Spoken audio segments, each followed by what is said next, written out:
हाय, तर आज आपण बनवणार आहोत साबुदाणा आणि बटाटा त्यासाठी लागणाऱ्या मिरच्या आपण ज्या हिरव्या मिरच्या लाल झालेल्या असतात त्या मिरच्या आपण घ्यायच्या आहेत.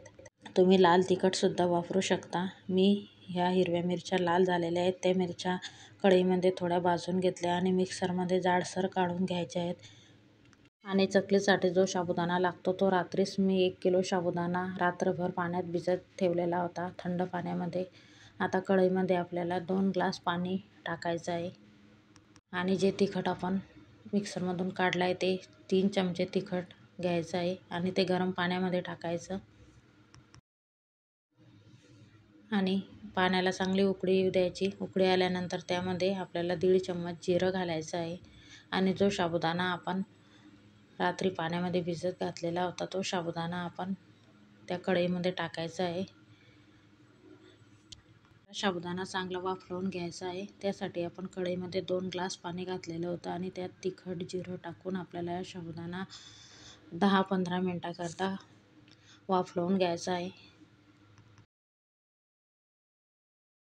याला चांगलं हलवून घ्यायचं आहे म्हणजे आपलं तिखट आणि जिरं हे सगळं मिक्स झालं पाहिजे. पूर्ण एकजीव होईपर्यंत आपल्याला त्याला हलवत राहायचं आहे.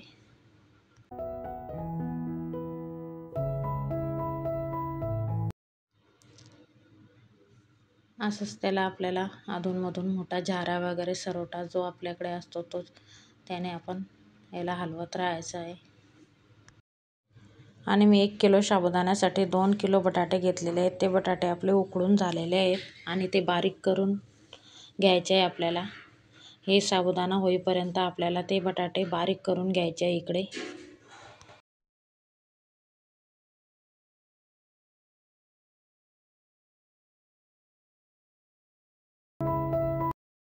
आणि आपला साबुदाणा चांगला हलवत राहायचा आहे. त्याला एकजीव करायचा आहे.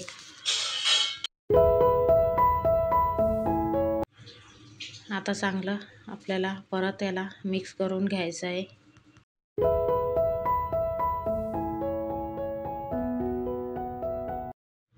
बघू शकता तुम्ही अशा प्रकारे आपण याला सगळं हलवून घ्यायचं आहे साबुदाण्याला.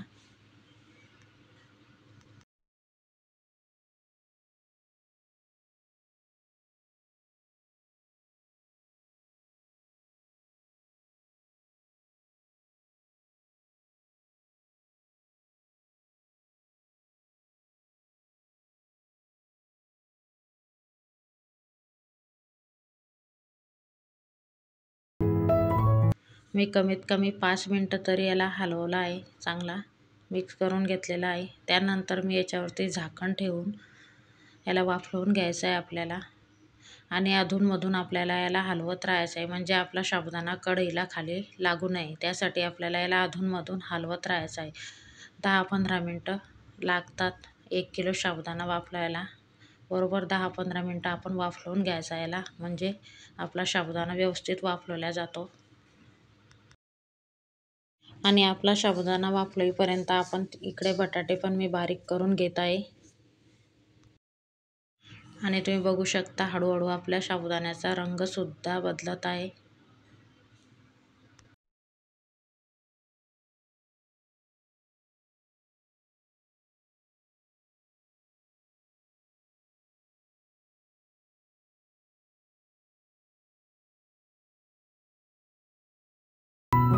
इथे बघू शकता आपला साबुदाणा वाफवून झालेला आहे. आता याला आपल्याला मोठ्या टोपल्यामध्ये काढून घ्यायचं आहे थंड होण्यासाठी. आणि आपण 2 किलो बटाटे बारीक करून घेतलेले आहे ते बटाटे पण आपल्याला या टोपल्यामध्ये काढून घ्यायचे आहेत.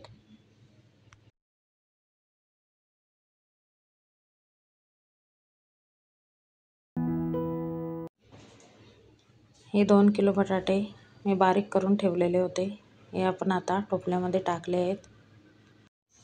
आता आपल्याला याच्यावरती चवीनुसार मीठ टाकायचं आहे.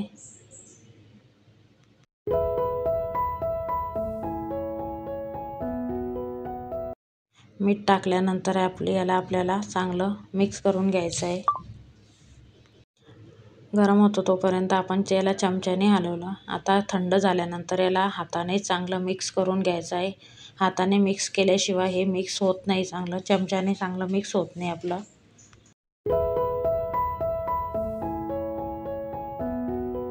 आता मिक्स करून झालेल्या आहेत. चला तर आपण चकल्या पाडूया. चकल्या पाडण्यासाठी आपण सगळ्यात अगोदर आता हे साच्यामध्ये भरून घ्यायचं आहेत.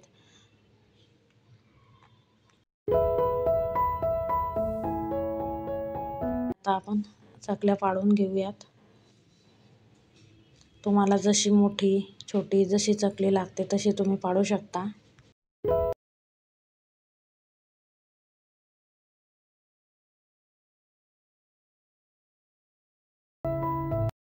अशा प्रकारे आपण सगळ्या चकल्या पाडून घेऊयात.